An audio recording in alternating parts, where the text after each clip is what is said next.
Bismillahir Rahmanir Rahim. In the name of Allah, most gracious, most merciful. We were talking about the issue of hijab and covering. Today we want to define the word and to become familiar with the meaning of this word. Hijab literally means curtain. And today if we use the word hijab for covering, it is not in fact an exact usage. And I want to say that one of the pretexts for the opponents to oppose the issue of hijab, they want to say that Islam is obliging women to be behind the curtains, not to even come in front of the people and talk to them, for example. They accuse Islam and say that Islam says women must be always behind the curtains, even they must not talk to the men. But this is not correct. This is merely an accusation. Hijab, in the meaning of covering, even is not used in the Holy Quran. Of course, the word hijab is being used, but it doesn't mean for women to cover themselves.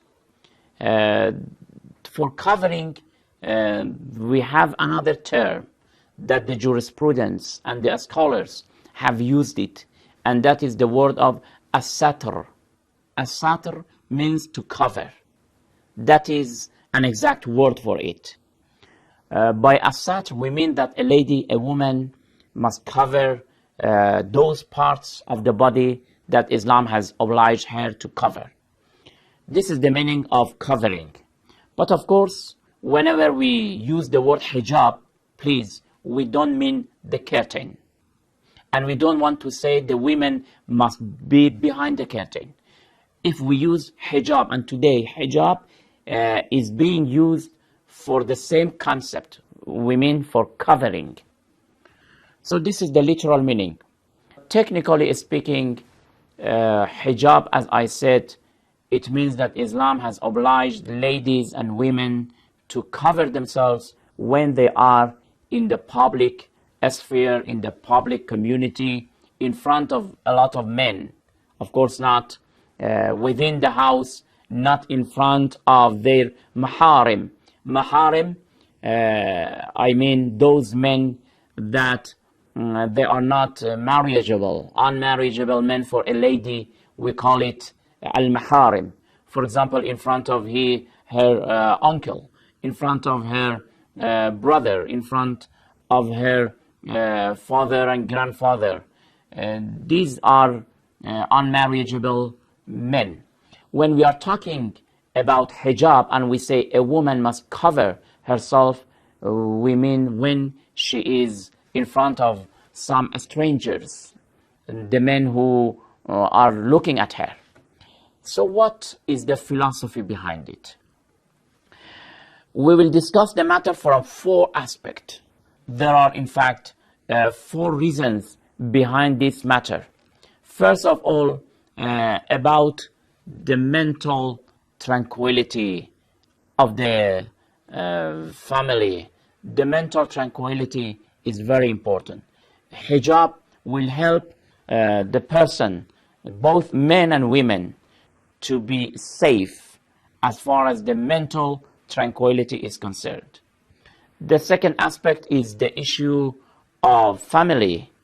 To have a very strong family, the foundations of family to be very strong, and not to loosen the foundation of the family. We need this issue. We will discuss from that aspect. The third aspect of this matter is the social effects of hijab. And finally, the dignity of the lady in the society and in the community. These 4 aspects, inshallah, we will discuss one after another.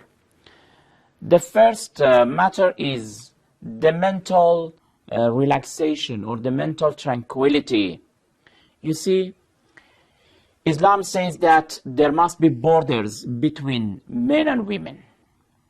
This border and these limits will help for establishing a mental tranquility among the community and among the society. Because there are, when there is no limit, when there is no border, and the faculty of passion is incited and is aroused, it will be like the faculty of thirst in man. When a person becomes thirsty, he tries to look for it, to find it, and to achieve it. The faculty of passion is also very strong within men and women. When there is no border, there is no limit. And that faculty also at the same time, it needs to be satisfied. What will happen? Mentally speaking, psychologically speaking, men and women will not have tranquility. You want something, you want to achieve it, but there are some obstacles. Therefore, you will suffer.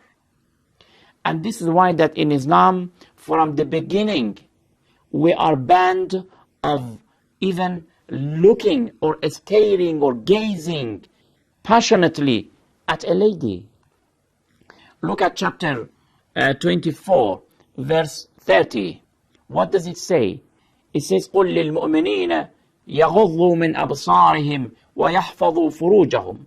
In another verse it says, قُلْ لِلْمُؤْمِنَاتِ يَغْضُضْنَ مِنْ أَبْصَارِهِنَّ وَيَحْفَظْنَ فُرُوجَهُنَّ. The translation of these two verses say, O Messenger, to the believing men not to stare in the women's eyes, and that they should have control over their carnal desires.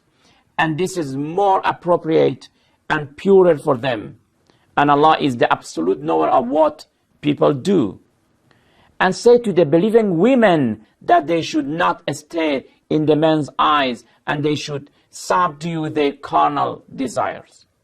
From the beginning, Islam is banning us because it begins with that looking, with that gazing and staring. With that one, it will begin. But what will be the consequences? Of course, sometimes there are a lot of dangerous results after this passionately gazing at the opposite sex. We will discuss the issue more about these different aspects. Because of the time, of course, we don't have time for this program, but we will continue, inshallah. Please keep watching these series of programs. I hope that they will be informative. Until then, thank you very much. Wassalamu alaikum wa rahmatullahi wa barakatuh.